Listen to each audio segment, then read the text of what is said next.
علی بھائی، نماز جمعہ کی کل رکعتوں کی تعداد کتنی ہے؟ پلیز صحیح احادیث کی روشنی میں رہنمائی فرمائیں۔ میں کئی دفعہ اس کے اوپر بول چکا ہوں میرے بھائی، نماز جمعہ کی رکعتیں جو احادیث میں وارد ہوئی ہیں، ایک تو وہ حدیث ہے بخاری اور مسلم کی کہ نبی صلی اللہ علیہ وآلہ وسلم جمعے کا خطبہ دے رہے تھے، ایک شخص خطبے کے دوران آیا، بیٹھ گیا، آپ علیہ السلام نے فرمایا کیا تم نے مسجد میں داخل ہوتے وقت 2 رکعتیں پڑھی تھی مسجد کی؟ کہا یا رسول اللہ نہیں۔ فرمایا پہلے وہ پڑھو لیکن مختصر پڑھو۔ وہ پڑھوائی خطبے کے دوران، تقریر کے دوران، چاہے عربی والا خطبہ ہو چاہے اردو والا، کیونکہ نبی علیہ السلام کی تو تقریر وہی ہوتی تھی، ہم نے علیحدہ کی ہے نا۔ وہ 2 رکعتیں تو نماز سے پہلے ضروری ہیں کم از کم۔ مصنف ابن ابی شیبہ میں، سنن کبری البیہقی میں کہ یہ سار ملتے ہیں کہ صحابہ کرام 4 رکعتیں بھی پڑھتے تھے۔ اس کی صحت میں اختلاف ہے، لیکن چونکہ دونوں طرف محدثین موجود ہیں، آپ 4 بھی پڑھ لیں۔ اور بخاری اور مسلم میں ایک وہ حدیث ہے دونوں میں کہ آپ علیہ السلام نے فرمایا کہ جو شخص سب سے پہلے جمعے کی نماز کے لیے آتا ہے اسے اونٹ نہر کرنے کا ثواب ملتا ہے، جو اس کے بعد دوسری گھڑی میں آتا ہے اسے گائے ذبح کرنے کا ثواب، جو اس کے بعد آتا ہے اسے بھیڑ بکری، جو اس کے بعد آتا ہے اسے جو ہے وہ مرغی ذبح کرنے کا ثواب، اور جو اس کے بعد آتا ہے اسے انڈا صدقہ کرنے کا ثواب، اور جو اس کے بعد آتا ہے فرشتے رجسٹر بند کر دیتے ہیں جب خطیب ممبر پہ چڑھ جاتا ہے اور وہ بھی اس کی تقریر سنتے ہیں، پھر عام جمعے کا ثواب ہے۔ اس میں آگے الفاظ ہے کہ جو جتنا جلدی آتا ہے اس کے بعد جو اللہ توفیق دے تم نماز پڑھو، تو جمعے سے پہلے آپ 100 رکعتیں بھی پڑھ سکتے ہیں جب تک خطیب ممبر پہ نہیں چڑھا ہوا۔ جب خطیب ممبر پہ چڑھ جائے تو بخاری مسلم کے الفاظ ہے پھر 2 سے زیادہ نہیں پڑھنی، اس سے پہلے ہیں تو جتنی پڑھے۔ تو جمعے سے پہلے جتنی آپ کو اللہ توفیق دے، اشراق کے وقت سے لے کے آپ پڑھتے رہے۔ پرانے زمانوں میں لوگ جمعہ پڑھنے کے لیے شہروں میں گاؤں ایریا سے آیا کرتے تھے، صبح ہی آ جاتے تھے۔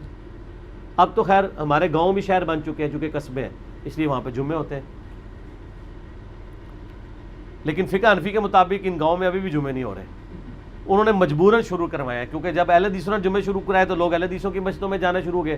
انہوں نے کہا ہمارا تو ٹھیے ہی پھر خالی ہو جائے گا، انہوں نے زبردستی جمعے شروع کروا دیے، ورنہ حنفی جمعے پڑھنے کے لیے شہروں میں آتے تھے۔ آج حنفی جو جمعے پڑھ رہے ہیں فقہ حنفی کے حساب سے ان کے جمعے کوئی نہیں ہو رہے، ان کو ظہر ہی پڑھنی چاہیے وہاں پہ۔ ہاں قرآن و حدیث کے مطابق ہو رہا ہے۔ صحیح بخاری میں امام بخاری نے رد کیا ہے کہ نبی علیہ السلام کے مبارک زمانے میں بھی گاؤں کے اندر جمعہ الاؤ تھا، یہ پریفریبل ہے کہ آپ آئیں۔ ہمارے تو آج کل گاؤں قصبے بن چکے ہیں کیونکہ کاروبار زندگی ہے وہاں پہ۔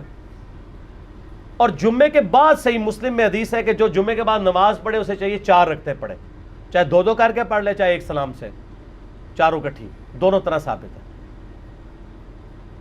جو جمعے کی بعد والی رکھتے ہیں وہ 4 رکھتے ہیں، 2 کر کے بھی پڑھ سکتے ہیں، اکٹھی بھی پڑھ سکتے ہیں۔ بعض احادیث میں آتا ہے کہ نبی علیہ السلام 2 پڑھتے تھے اور گھر جا کے پڑھتے تو 4 پڑھتے تھے، 4 ہی ہیں کیونکہ حکمی حدیث مسلم کی آ گئی نا 4 پڑھو، تو نبی علیہ السلام 2 گھر پڑھتے ہوں گے، 2 ادھر پڑھ لیتے ہوں گے، اس میں تو کوئی مسئلہ نہیں ہے، آپ پڑھ سکتے ہیں، گھر جا کے بے شک پڑھیں۔ 4 رکھتے ہیں تو ٹوٹل پھر 6 سنتیں بنی کم از کم، 2 پہلے 4 بعد میں، اور زیادہ سے زیادہ آپ بے شمار پڑھیں، بعد والی بار 4 ہے۔ اور عام دنوں میں بھی آپ دیکھیں ظہر کے بھی ساتھ آپ کی 6 سنتیں ہیں جو موقت ہیں، 4 پہلے 2 بعد میں۔ اور بخاری مسلم کی حدیث ہے جو فرض کے علاوہ 12 رکعتیں پڑھے گا اللہ تعالیٰ جنت میں اس کے لیے محل بنائے گا۔ تو یہ 12 رکعتیں جمعے والے دن بھی پوری ہو جاتی ہیں اگر آپ جمعے کے ساتھ 6 رکعتیں پڑھ لیں، 2 پہلے 4 بعد میں، اور زیادہ پڑھیں تو اور بہتر ہے۔ تو جمعے کی رکعتیں ٹوٹل پھر کتنی ہوئی؟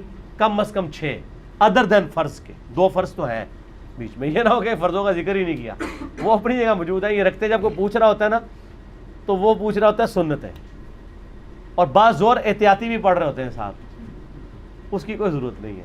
ٹھیک ہو گیا؟